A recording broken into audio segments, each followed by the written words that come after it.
Selamat menonton. Jangan lupa bantu like dan subscribe channel ini. Langsung saja, ini dia kisahnya. Setiap orang pasti pernah menghadapi berbagai cobaan, serta ujian dan permasalahan dalam menjalani proses kehidupan. Hal itu dikarenakan adanya perjuangan, pengorbanan dan pencapaian untuk sebuah tujuan. Kita semua tahu bahwa roda kehidupan akan terus berputar.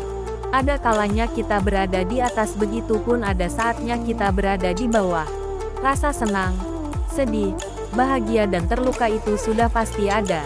Kita hanya perlu menyikapinya dengan penuh kesabaran, keikhlasan hati untuk menerima semuanya. Jangan pernah putus asa dan tetap semangat agar tidak mudah menyerah. Ketika mendapatkan ujian, cobaan dan permasalahan hidup, satu yang perlu kita garis bawahi adalah setiap langkah kecil yang kamu ambil saat ini akan membawamu lebih dekat dengan tujuanmu. Jadi jangan pernah berhenti bergerak maju. Jangan merasa takut dan jangan pernah ragu.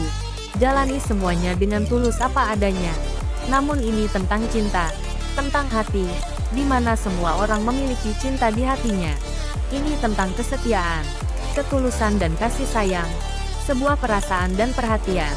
Hidup ini terlalu singkat untuk dibiarkan begitu saja. Kebahagiaan adalah tujuan dari segalanya. Kita sebagai manusia biasa pasti pernah melakukan kesalahan, baik itu yang disengaja atau tidak disengaja. Oleh karena itu, belajarlah dari sebuah kesalahan dan pengalaman. Cinta bukanlah tentang menemukan seseorang yang sempurna, melainkan menerima semua kelebihan dan kekurangan pasangan kita dengan sempurna. Perkenalkan, namaku Bobby. Usiaku 27 tahun. Aku tinggal di rumah omku. Sebut saja namanya Om Firman dan istrinya Tante Sinta. Mereka sudah lama menikah namun belum memiliki seorang anak. Karena alasan itulah Om Firman memintaku untuk tinggal di rumahnya. Singkat cerita, malam itu di sebuah ruang tamu, aku makan malam bersama Tante Sinta. "Bagaimana? Kamu betah tidak tinggal di rumah Tante?" tanya Tante Sinta sambil menatap mataku. "Ya lumayanlah, semoga saja aku betah di sini," ucapku sambil tersenyum. Tante Sinta mengangguk sembari tersenyum. "Kamu harus betah di sini, karena Tante akan kesepian jika tak ada kamu di sini. Kamu tahu sendiri Om, kamu itu sibuk, pulang tidak tentu, bahkan terkadang sampai tidak pulang ke rumah. Jadi Tante merasa senang jika ada kamu di sini. Rumah ini terlalu besar untuk satu orang," ucap Tante Sinta sembari tersenyum dan menatap mataku.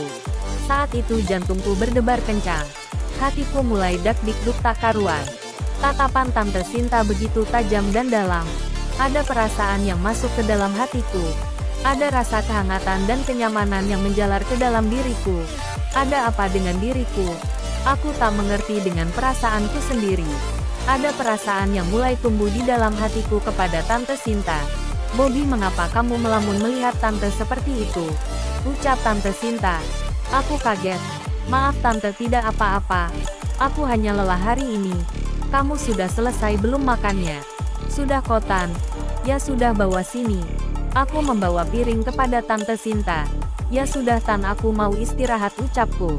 Tante Sinta menoleh ke aku. Ia tersenyum dan menatap mataku. "Ya sudah, kamu istirahat sana. Kalau ada apa-apa jangan sungkan bilang ke Tante." Kemudian aku berjalan menuju kamar. Malam itu aku merasa ngantuk sekali. Pagi itu sekitar jam 7 pagi. "Bobby, ayo bangun. Tante sudah siapkan makan." Aku terbangun mendengar ketukan pintu kamarku dan suara Tante Sinta memanggilku. "Iya Tante, sebentar," ucapku. Kemudian aku keluar menyusul Tante Sinta dan Om Firman yang sudah menungguku untuk makan sarapan. Aku mencuci wajah dan kembali duduk bersama Om Firman dan Tante Sinta. Pagi itu kami makan bersama. "Bobby, bagaimana kamu betahkan di sini tinggal di rumah Om?" ucap Om Firman. "Aku betah banget tinggal di sini," ucapku sambil tersenyum. "Bagus jika kamu betah tinggal di sini. Om sangat senang mendengarnya." "Om titip Tante ya. Kamu jangan begadang dan main game terus," ucap Om Firman. Aku mengangguk, "Iya Om." "Ya sudah, ayo habiskan sarapannya." Setelah kami selesai makan, "Ma, Papa berangkat." "Iya Pak, hati-hati di jalan. Jaga kesehatan ya," ucap Tante Sinta. "Bobby, Om titip Tante." "Baik Om." Kemudian Om Firman berangkat dengan mobilnya. Kami kembali masuk ke dalam rumah. Pagi itu Tante Sinta begitu cantik dan seksi. Ia mengenakan daster pendek dan terlihat ketat, yang membuat bentuk tubuhnya terlihat dengan jelas. Mataku membesar, aku terpana dengan kedua gunung besar Tante Sinta yang besar dan terlihat berat. Hei Bobby, kenapa kamu melihat Tante terus? Tidak apa-apa Tante. Kamu suka aneh sering melihat Tante seperti itu. Tante mulai menyadari tatapanku yang terus menatap ke arah dua gunung kembar milik Tante. Tante Sinta hanya tersenyum kepadaku. Sebenarnya kamu pengen apa dari Tante? Kalau pengen apa-apa tinggal ngomong saja, nanti Tante kasih. Ucap Tante Sinta kepadaku. Aku hanya tersenyum. Sepertinya Tante Sinta menyadari dan mengetahuinya. Singkat cerita, malam itu sekitar jam 9 malam. Aku duduk di ruang tamu sambil menonton televisi bersama Tante Sinta. Malam itu terasa hening tanpa kata-kata. Aku mencoba mencuri pandang dengan Tante Sinta. Tan, Om Firman kapan pulang, ucapku. Tidak tahu Bob. Tadi bilangnya hari ini akan pulang malam sekitar jam 12 malam. Ucap Tante Sinta. Malam itu hanya kami berdua.